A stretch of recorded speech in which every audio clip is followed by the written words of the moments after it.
Let's go next to our caller from the 832 area code. Who's calling today from 832?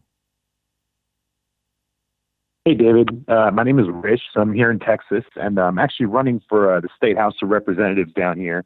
All And right. um, and I'm 28 years old. I'm a young person, and actually, I just got to say, you're one of the reasons I got into this. I kind of shaped my policy around listening to you for so long. But Wow. all that being said, thanks. Yeah. So I do have a question for you. So I'll be honest. 6 months ago, yes, we should being in Texas, where being a Democrat is a very delicate process. The idea of Bernie being the nominee was worrisome. Mm. I'll be honest, and I've started to change my opinion a lot over the last couple of months. I mean, even down here in Texas, I think he's got a good shot at winning the primary at the very least. But I will tell you, I mean, places like Fort Bend County, which went blue for the first time in decades in 2018, and actually was working on a congressional race down here. So a lot of the folks that voted Democrat for the first time in many years, and they were part of that suburban blue wave.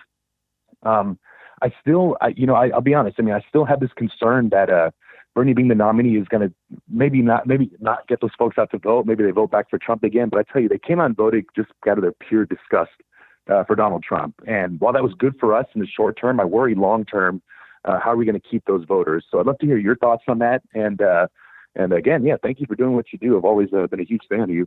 Well, listen, I appreciate the kind words. Here's the thing. If you want to talk about voter turnout, there's no question that a lot of elections, including most likely the one in November, it's going to hinge not on who changes their mind, but more on who decides to get out and vote. So the question of which candidate will mobilize versus restrain different groups from choosing to vote, or getting mobilizing them to vote or dissuade them from voting. It's a very relevant question. But the problem is, if you want to slice and dice it so thin, we'll never get anywhere. And what I mean by that is the following.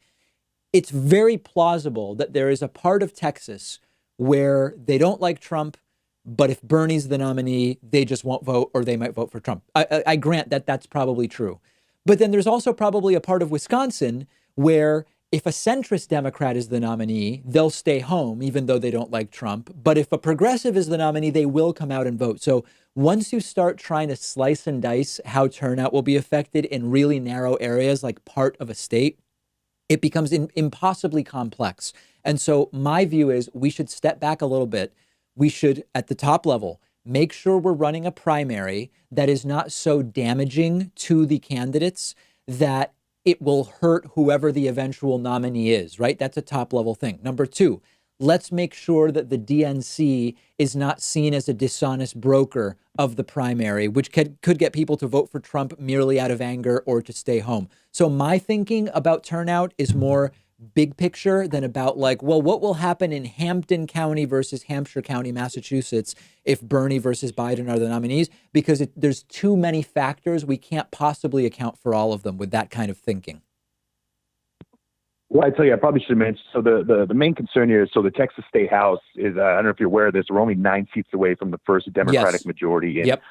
18 years. So if we're able, and we put 12 seats in 2018, I don't think anybody saw that coming. And these 9 seats, they all came very close last time around. So I'll be honest. I mean, I think Trump is probably going to win Texas in November, probably, Yeah. maybe. But that being said, I mean, if we want to talk about long-term gains, I mean, places like Texas, places like Virginia, where they flip their state house, and other states too, where we're seeing these margins in the state house level. And if you want to talk about gerrymandering, obviously being a concern over the next decade. I mean, I do think it's something that we need to be thinking about. I don't hear enough from Bernie about down ballot momentum. I hear from, Joe Biden talks about the Senate a lot. Obviously, that's important. We win back the Senate, but I do think a lot of these state legislatures, and one of the reasons we're in this mess is because, folks like the Koch brothers spent millions of dollars, actually not even that much. I mean, low millions over the last 20 years to flip these state leg seats, and that's allowed up ballot momentum for Republicans across the country. And I think we really, as Democrats, we need to be aware that I really think the state houses around the country need to be the key to at least providing a fair playing field for the next 10 years. No question. State houses, gerrymandering, the census redistricting, voter suppression, all super important stuff. And we'll do our best to keep covering all of it. Rich, I appreciate the call. Thank you so much. Rich from Texas. Great to hear from you. Let's take a quick break. If you're holding on the phones, don't hang up, because we will go right back to the phones after this short break.